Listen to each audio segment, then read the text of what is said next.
Would you like to pay less in income tax? I think you might. If you do, this video is for you.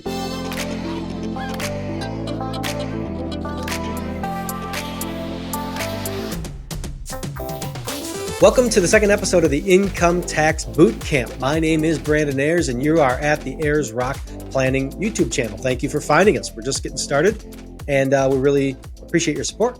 Speaking of support, a like, a subscribe would go such a long way with how early in we are on this channel. I'd really appreciate it. You can always find me somewhere else. If Twitter's your thing, you can find me at Ayers Rock Plans. That's the same for TikTok, Ayers Rock Plans. You can find me on Instagram at Ayers Rock Planning. And you can find my podcast, Death and Taxes Podcast, wherever you get your podcasts.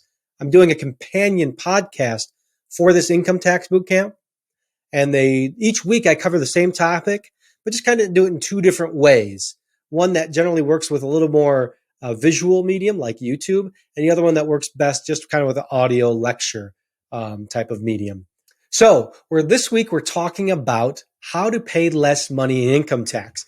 And in the podcast that's going to come out here in a couple of days, I talk a lot about getting over your head trash about that there's nothing wrong with paying as little tax as possible. It's what the wealthy do. It's what the Supreme Court says is all you are bound to do by law and patriotic duty. And in this YouTube video, what I want to talk about is strategies to pay less income tax. What are ways where you can avoid income tax as much as possible? And I have a few strategies. I haven't counted them. I don't know if it's a top 5 video or top 3 or top 7. I have about 10 minutes before I got to call a client here. So we're going to see where 10 minutes gets us. And that will be how many ideas we have to save tax. So the first way, whether you're an employee or you own your own business, is to look at tax advantages when it comes to your healthcare expenses. I'm talking about HSA accounts, and I'm talking about thinking about your retirement accounts, your IRA or 401k, as a vehicle for future health expense coverage. Let's break that down a bit. HSA, or health savings accounts, are available to people who have what they call high deductible health insurance plans.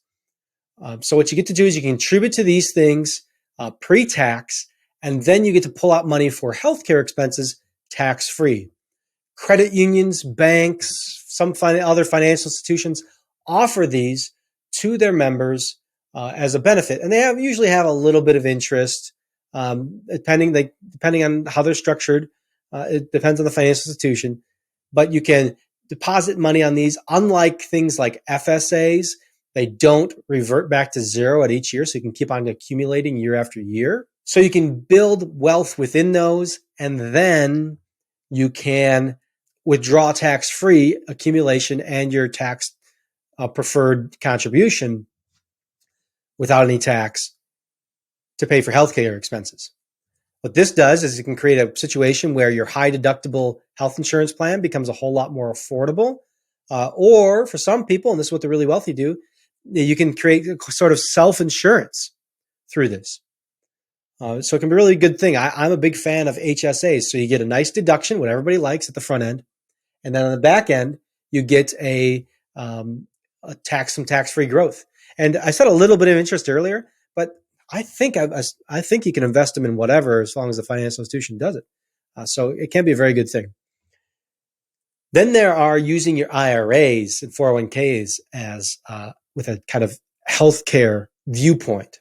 Now, when it comes to retirement and long-term care, those two things are really divergent, meaning your retirement is completely different if you encounter a need to pay for long-term care costs than if you don't.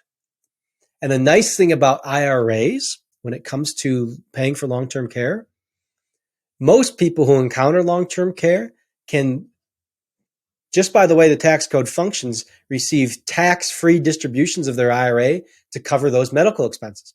Now, the tax code has an allowance in it for anybody that if your medical expenses for a given year exceed your percentage of your adjusted gross income, then you can deduct that excess expense from your adjusted gross income. So if you have $8,000 a month of long-term care costs, that annual cost is probably going to exceed 10% of your annual or adjusted gross income. And therefore, if you pay for that care out of your IRA, you get a deduction for that withdrawal. So it's not the most straightforward tax plan, but it's more of a matter of fact. If you have long-term care, it's a great way to use your IRA tax-free.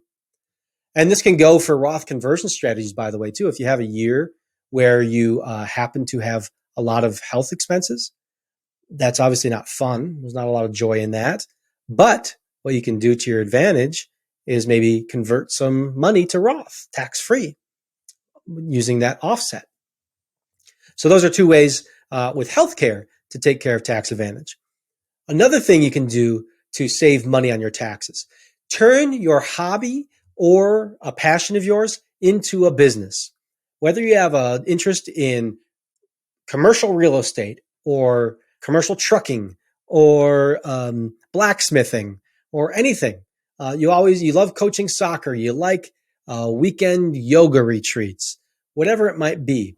Turn that interest into a business so that you can avail yourself of business deductions from the tax code. Now, this does have to be a business. It can't just lose money over and over and over again. Then the IRS will tell you, hey, I think you have a hobby here, not a business. And they're right. But if you can find a way to turn that hobby into a business, whether that's a side hustle or whether it eventually turns into something that you can leave your job for, which is also generally a fun thing to do, or if you are part of a couple and one couple maybe stayed at home with the kids who are now all in school and they want to take advantage of their passion for weightlifting, great. Let's turn that into a business. And then we get to have all the tailwinds of the tax code behind us.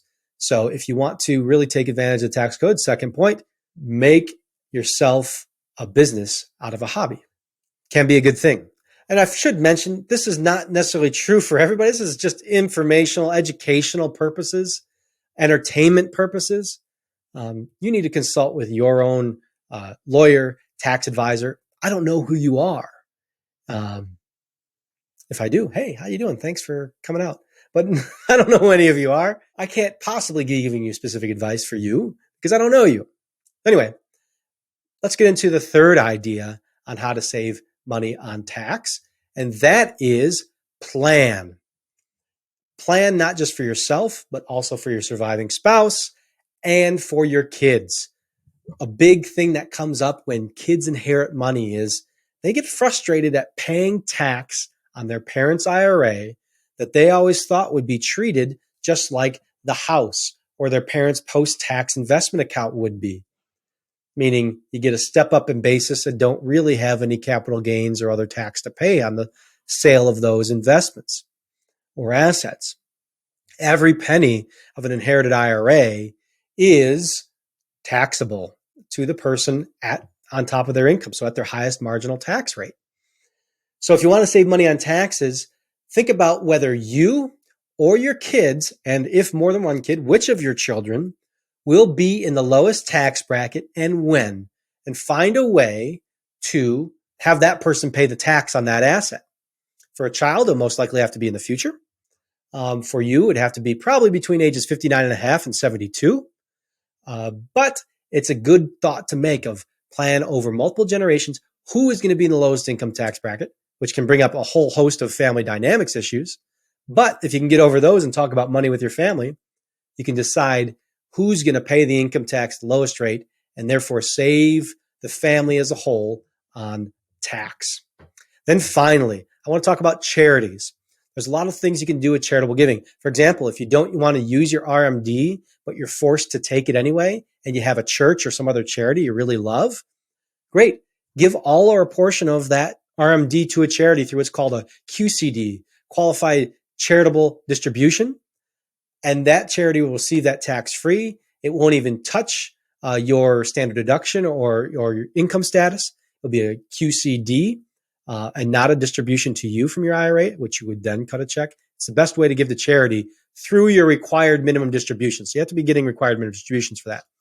For people who are younger than 72, you might want to think about setting up certain kind of charitable trusts where you can give to charity either now or later, and then receive or have your loved ones receive income rights to that money on the opposite, either later or now, of that money. So that's the next reason. It was that 4 way to pay less money on your taxes. So that's all the time I have. I'm out of my 10 minutes. I got to go call this client. I hope everybody's doing well. Stay safe. This is a one-time rig. I got some feedback that my audio wasn't that good on my podcast, and I was using a wireless mic, cheap thing. So I've upgraded to my old mic, and now you clearly see I need to get a boom for this new setup, which I used to just not have, but I will for next week. See you next Tuesday.